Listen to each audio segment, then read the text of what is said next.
listening to Season 3, Episode 9 of Vixen, a Black beauty and pop culture podcast. If you enjoy what you hear today, please leave a review anywhere you listen to podcasts. Today's episode is on Beverly Shamecca Ash, the woman at the center of a love triangle gone wrong in the middle of the 80s drug trade. Now, let's start the show.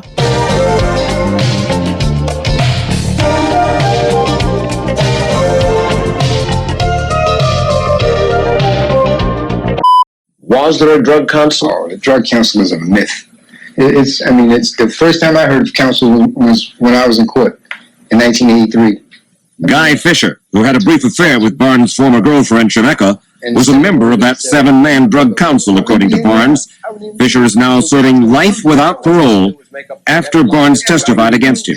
You mean to tell me that you can give someone a life plus sentence because you say he had sex with my girlfriend? And he's putting people behind bars, helping to make cases for the feds. There is no justice in terms of that.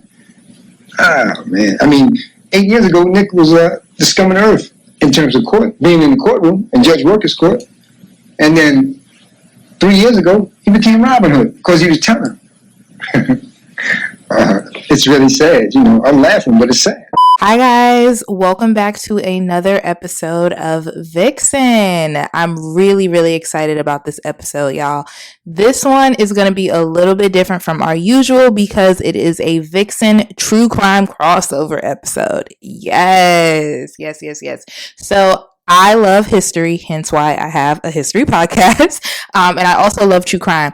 And that is actually how I got into listening to podcasts, just from finding different shows that focus on different historic accounts. I love a lot of true crime podcasts as well. So that is how I got into listening to them. And then I decided I wanted to do my own podcast. I started off listening to some true crime shows, and then I got into like some old Hollywood shows, and then just like some mob history, mafia history. I love that kind of like crime historic account thing. So I thought it would be really fun and interesting to combine both of my interests, both of my loves, Black women, and a little bit of true crime as we close out this season, and just do an episode that kind of where the two meet in the middle, if that makes sense. So I hope you guys like this episode. It's going to be a little bit different, but hopefully y'all enjoy it. I think it's a good story, and something that needs to be shared. So let's get into it. So this story is interesting because this woman was the reason one drug lord turned on his protege. But unfortunately, there's not a lot of information on her early life or really much of her life at all. It's very hard to find like good, concrete, solid information on her.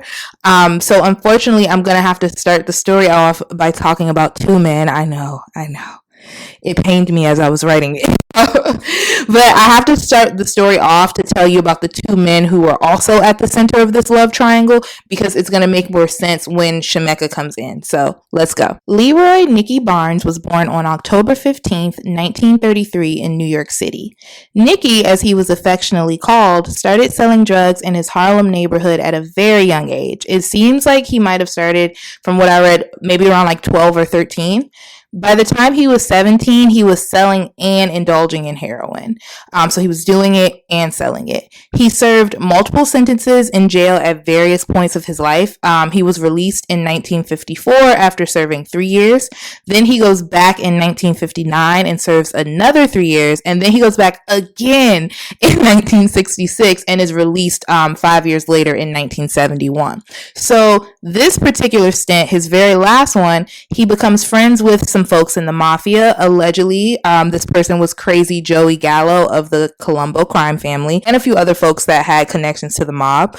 And Nicky was inspired from meeting them to create his own organization based on their values. Nicky quickly joined back into the drug trade as soon as he got out of jail, thanks to his newfound ties to the Colombo crime family and the Lucchesi crime family. I'm always concerned if I'm pronouncing that one right. I'm pretty sure it's Lucchesi. Just a few years later, Nicky was the richest and biggest Black drug lord in the country. In June 1977, he was on the cover of the New York Times with the headline, Mr. Untouchable. I'm sure you guys have seen this cover. I feel like everybody's seen it at least once. But if you haven't, go ahead and look it up. And Mr. Untouchable, he was known as that because of his penchant for evading prosecution. Like I said, he had served like a couple years in jail randomly, and I think he had got off a couple times at this time as well. So he just like, I don't know, he was untouchable basically. And appearing on the New York Times as a literal criminal is just, I mean, this is probably one of the boldest moves an American drug dealer has ever made, like by far. It's just like, who does that? You know what I mean? And if you've seen American Gangster, then you know a little bit about Nikki Barnes, because this type of flashiness was the reason why Frank Lucas, who American Gangster is about, did not like being associated with Nikki. Because if you remember from the movie, spoiler alert for anyone who hasn't seen it, Frank Lucas is like a very subdued guy. He's like low key. He's not super flashy. Nothing like that. I think, if I remember correctly, doesn't he end up getting caught because he decides to finally wear like a big fur coat somewhere? I don't remember, but I know like that's like part of the story. So Frank Lucas is like the anti Nikki Barnes. Nikki Barnes is like everything that the 70s is all about. Remember last episode with Beverly Johnson, we were talking about how like the 70s were really just like flashy and loud and gaudy. He is the like best example of that I can think of. So yes, y'all see the picture I'm trying to paint here. This man is just, he messy. He's a messy, messy man. And as his success grew, Nicky never lost sight of his vision of a black version of the Italian mafia. And this is where the council was born. And the council was basically a board. I'm using my quote fingers right now. It was basically a board of powerful black drug dealers from different parts of the city. Guy Fisher was born on July 21st, 1947 in the South Bronx. He was known for getting into fights around the neighborhood and served 2 years at a reformatory school as a teenager. After he was released, he had a few odd jobs. He did try to go straight. I think he was working at a meat shop and a couple other places before he got sick of that, and he contacted some old friends and he bought heroin off of them for him to sell.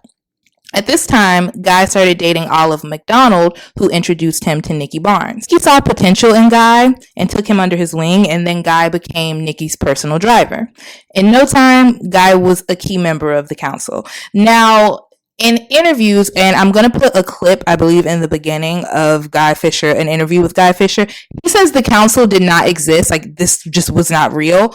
But it said that, like, you know, he kind of took over the operation later on. We'll get into that later. But yeah, I just want to throw in, like, he says that this thing, the council, Nikki made that up. But anyway, another fun fact about Guy was making so much money once he rose like pretty much to the top of the food chain alongside Nikki, that he was able to fund the renovations for the Apollo, and that made him the first and only black owner of the Apollo ever, which is crazy. Like, when you think about how the Apollo is such a central part of black culture and Harlem culture, and there was only ever like one black owner, it's crazy. But yes, that's how much money he was allegedly making from the drug trade. When Nikki was arrested again in 1978, Guy took over the operation and became the new top dog in New York, and he started to run the council. At this time, Guy began dating Beverly Ash, who was known as Shamecca. There was only one problem with this pairing, though. Nikki was already dating Shamecca. Dun, dun, dun. Okay, so now on to our girl. Beverly Shamecca Ash was born in 1956.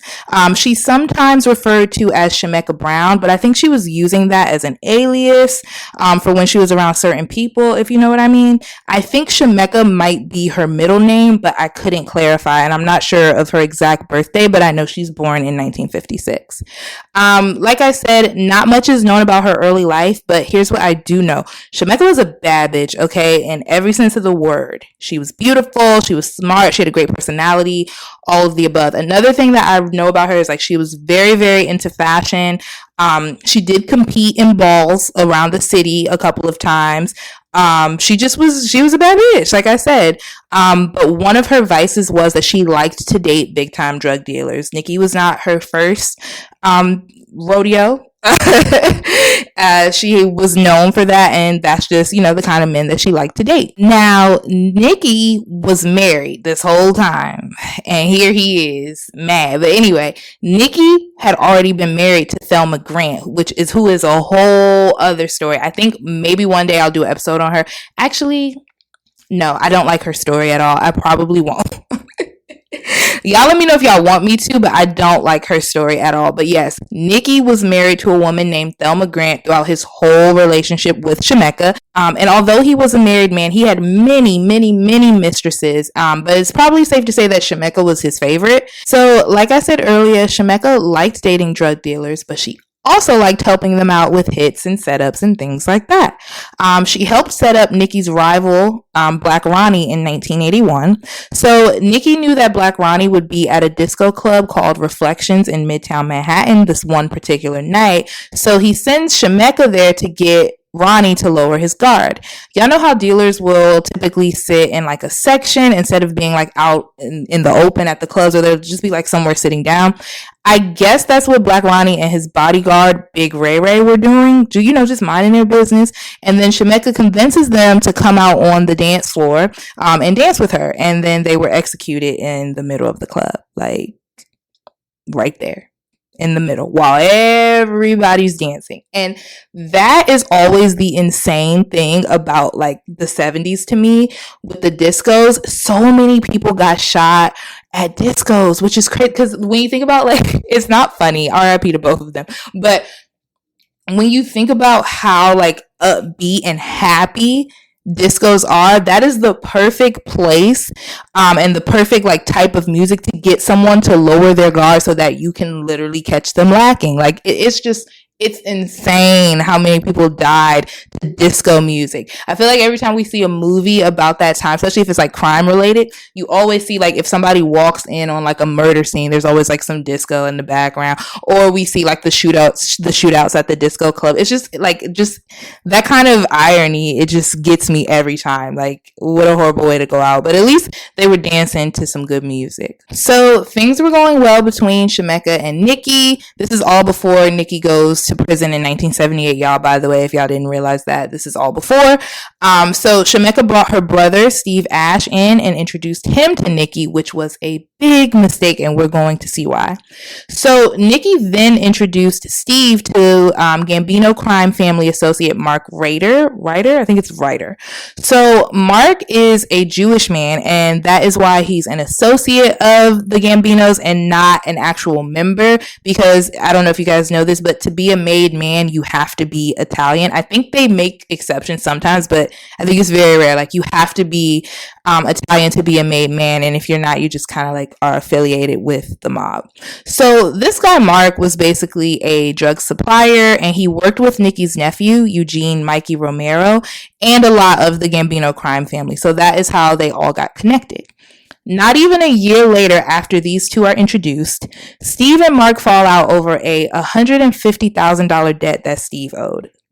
And this left Steve in shambles. He actually had to try to pay it back by giving Mark his Mercedes, like the pink slip, the keys, all of that. This man had no money left over, y'all. Like, no money. He was making big money with them for like a couple of months, and then he takes the money. I guess he borrowed some money, and then it was just like gone. And him giving his Mercedes, that barely made a dent in what he owed, apparently. So it just was like beef ever since. Now remember, when Nikki was giving orders to Shamecca and her brother from the inside, she was also seeing Guy Fisher, the council's new leader. So this gets back to Nikki while he's in jail, and he was so mad at Guy, and even more upset because nobody in the council told Guy it was wrong. He hatches a plan for the ultimate revenge. He decides to work as an informant in exchange for less time and witness protection. Wow. Wow. This is what sends him over the edge. Him as a married man with multiple mistresses. You're going to literally throw everybody under the bus. Everybody, including Shamecca, which we'll get to in a minute, because you mad. So you're married and you're in jail. Why do you care? But anyway, So he decides to work as an informant, y'all. And this man honestly chose violence. He started to tell on everybody that he could, including Shamecca, like I said. And here are some condensed quotes from his statement and court case. Barnes testified that he and Herbert Sperling agreed that Beverly Ash would meet with Nicholas Sperling to carry out a narcotics transaction at the Stage Delicacy, y'all know that word, in Midtown Manhattan. So I don't know about y'all, but quarantine has done a number on my skin. I'm trying to be outside this summer once I get this vaccine, so I want to be glowing, glistening, all of that. So I was lucky enough to get sent a package of products from Afoco Skin, and I've been using them for about a month now, and I absolutely love their stuff, y'all. So they sent me the black soap foaming face wash, the Dream Serum, and I have their Jade Roller set. I have been loving this stuff, y'all. I wash my face with the face wash, I use the Jade Roller, and I use the Dream Serum after just to put some moisture back into my face. Love it. It is so nice, perfect for the summer. You know, in the spring and summer months, you don't want to be using products that are really heavy or strip your skin of a lot of moisture. You want to make sure your face feels nice and clean and then add that moisture back in. And these products are perfect. So not only are the products great, the packaging is beautiful, top tier, 10 out of 10. They have great shipping, great customer service, and it's black owned, y'all, and it's black woman owned. Y'all know how we feel about black women over here, so you know I was hyped to try their products. I want you guys to get a chance to try Afoco Skin as well, so I'm going to give you guys my discount code to get 10% off your purchase. The code is VIXEN10, that's VIXEN10. Go ahead and check out their lovely website, check out their Instagram, check out their reviews, and let them know that the Vixen Podcast sent you. According to Barnes, Ash and Nicholas Sperling were to carry Life magazines as a recognition signal. Immediately after this discussion with Herbert, Barnes called the DEA and reported on the proposed heroin deal. On February 11, 1982, DEA agent Stanley Morrissey observed Ash at the stage carrying a Life magazine. Nicholas Sperling entered with a folded magazine, left after a few minutes, returned without the magazine, and seated himself across from Ash. Sperling placed a white piece of paper in front of Ash and left a few minutes later. About a week after that meeting, DEA agent Robert Baker, posing as a heroin buyer, was introduced to Ash. Ash discussed a possible sale with Baker and gave him a list of heroin prices. Weeks later, she gave him another price list and a sample of heroin. According to Barnes, Herbert Sperling told him later that Nicholas Sperling had passed a sample of heroin to Ash. Early on April 15, 1982, Ash called Baker to tell him she was going to meet her source at noon that day. From 11:35 a.m. when Ash left her apartment until 2 p.m. when she returned, she remained alone except for a 12:15 p.m. meeting with Nicholas at the stage. No heroin was passed during that meeting, and Sperling left within 10 minutes of seeing Ash. At about 2 p.m., Baker called Ash and learned that Ash's source had agreed to sell Baker 4 ounces of heroin. Ash discussed the proposed sale with Baker several times before and after the April 15th meeting and referred to her source as a young guy and as Nick or Nikki. The proposed sale never materialized, however. End quote. So, told y'all, this man was singing like a canary. The DA agents got in on it. They started observing everybody, surveilling everybody. It was a lot. Both Shamecca, who was 27 at the time, and Nicholas Sperling, who was 23 at this time, were indicted on the charge of conspiring to sell heroin. When the charges from this statement went to trial, Nicholas was convicted of conspiring to sell heroin, and then they added on another charge of heroin possession. Shamecca, however, had a different fate. So, around October 1982, word starts to hit the streets that Nicky Barnes had become an informant. Mark, the Jewish man that I was talking about earlier that was associated with the mafia, he was livid, y'all. He was very, very mad. He immediately calls Nikki's nephew, Eugene Mikey Romero, to a meeting, and he puts a hit out on Shamecca, Steve, her brother, and Steve's bodyguard, Barry Bones Wilson. Here are some condensed quotes from the murder case. This isn't from the same case that I read from before. This is the murder case. And by the way, the Jackson person that they're referring to in these quotes is James Jackson. He is Mikey's partner, who I believe was like his right-hand man, and then he became an informant as well. So here we go. At that second meeting, Ryder told Romero, "I got some bad news for you. Your uncle is cooperating with the government, and with his cooperation, he could hurt a lot of people, including myself. Not only that, Shamecca knows Steven got drugs from me, and they could also hurt me. You got to get rid of them." Romero, who had previously told Jackson that he would never kill a black man on the order of a white man, nonetheless agreed to carry out Ryder's orders to kill his uncle's girlfriend and her brother, and explained to Jackson, "Man, I'm gonna do what I have got to do." End quote. On December 13th, 1982, Shamecca was shot to death inside of the Monarch Bar in Manhattan by one of Mikey's enforcers, Raymond Romar Clark. Here's another quote from that murder case. At around that time, Romero had warned Jackson to stay away from the Monarch Bar because there was going to be trouble up there. A few days after that warning, Clark told Jackson he was responsible for the murder. Clark explained that he had walked with a hunched back and had worn a white mask so that he would be mistaken for a white man. Romero also discussed the killing of Beverly Ash with Jackson and told Jackson that they now had to get Steven. So here are some more quotes from the case against Clark, who is Shamecca's actual killer. Not the one before was with Mikey, but this one is her actual killer. So this is in Q&A form, so I'm going to read it as so. "So just you and Romar were alone when you had the conversation?" "Right." "Would you tell us what Romar said?" "Romar said, 'That was my work the other night up in the Monarch Bar with Shamecca. That was me. Red alert. That was my work.' And then he went to the closet and pulled out a rubber mask, white face, dark hair with the eyes cut out and the nose cut out, and he put it on. He also took out a dark trench coat and he put it on. And he says, 'You want to see how I did it?' And he came up to me and he said, 'Yes, they think it was a white guy. It wasn't a white guy. It was me. Red alert.' And he came up to me and he had his back hunched and he said, 'I walked in with my back hunched down and she was sitting at the bar stool and I just shot her.'" This is a question. "What type of mask was it that the defendant Clark was wearing?" "It was like one of those Halloween masks, a rubber mask with dark hair, Caucasian color, with the eyes and nose cut out that you could slip over your head." End quote. Let's just take a moment. It's just so sad, you know? It's really, really, really, really unfortunate that Shamecca was tied up in this. But we'll talk more about that later. Back to the story. Shortly after Shamecca's murder, Romero killed the bodyguard, Bones Wilson, by slitting his throat. The three spent the next 3 months searching for Steve, Shamecca's brother, who did not come to his sister's funeral. They actually were unsuccessful in finding him for a hot minute. Like I said, it took about 3 months until he did something stupid, aka contacting someone. And I feel like every time people go on the run or they're hiding from someone, they always end up being found because they contact or they call somebody. So that is basically what happened here. And here are some more condensed quotes from that case.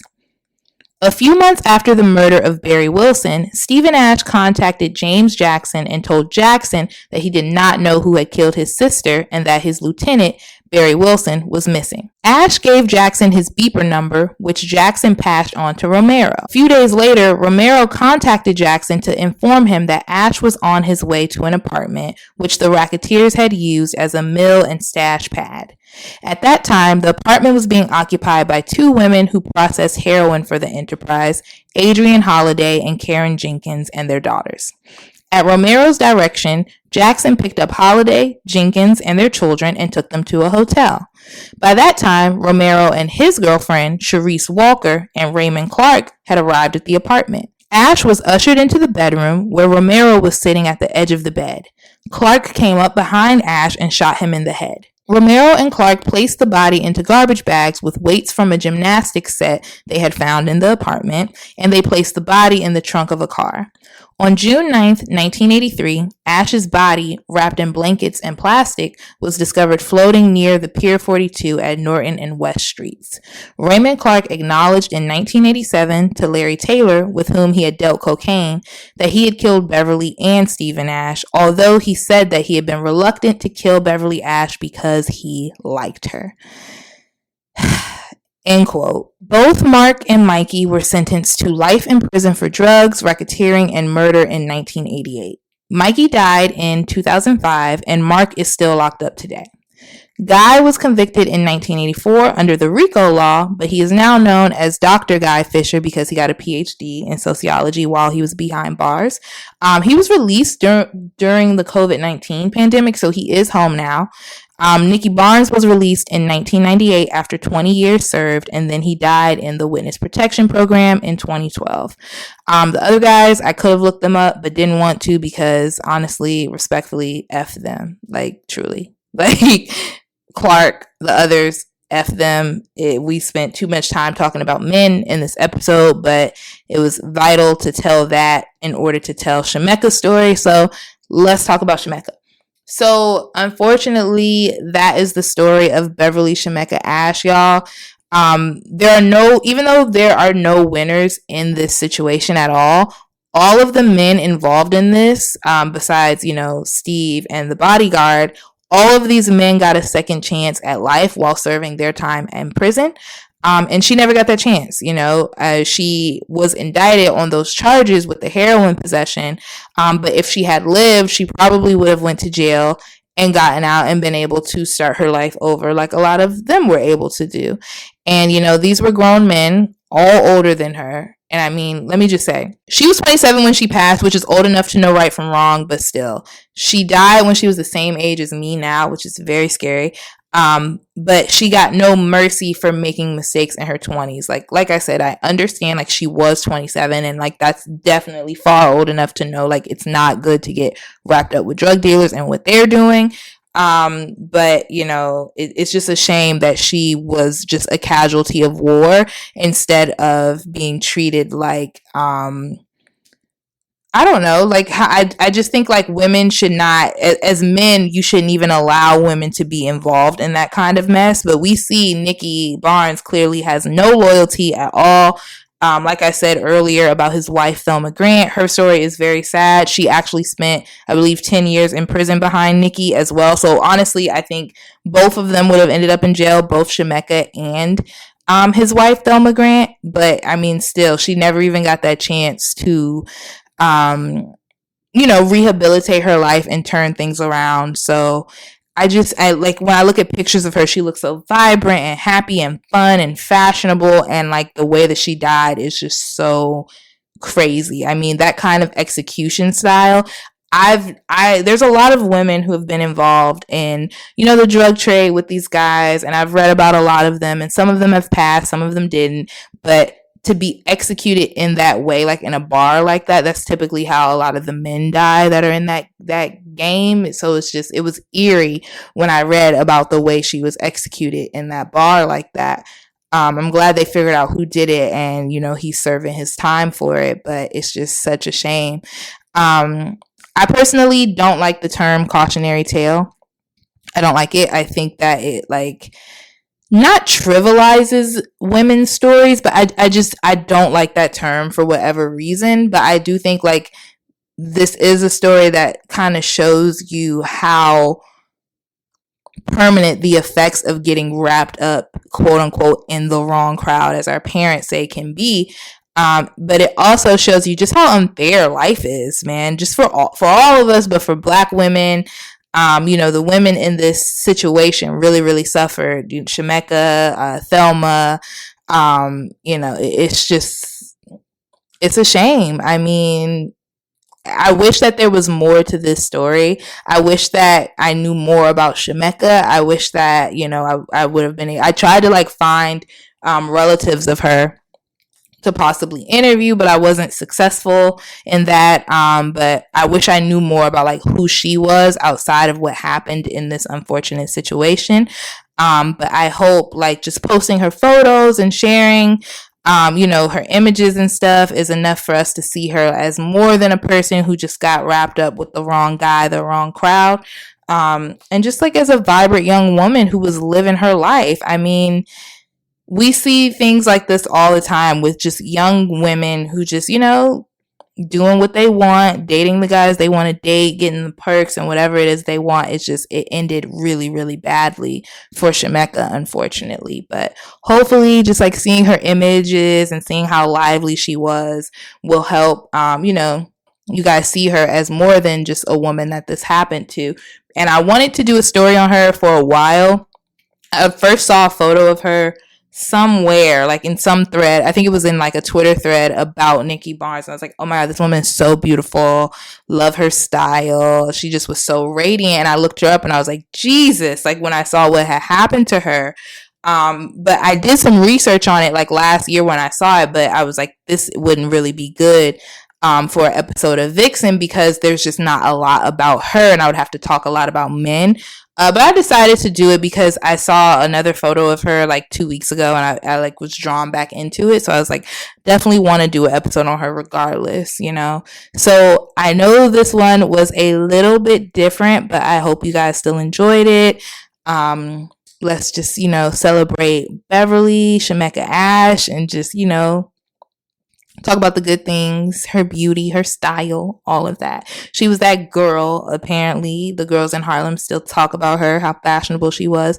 She really had, you know, the style. And you know, when you are a cis girl and you can walk in them balls and actually win like she did, wow. Like, she was really that girl.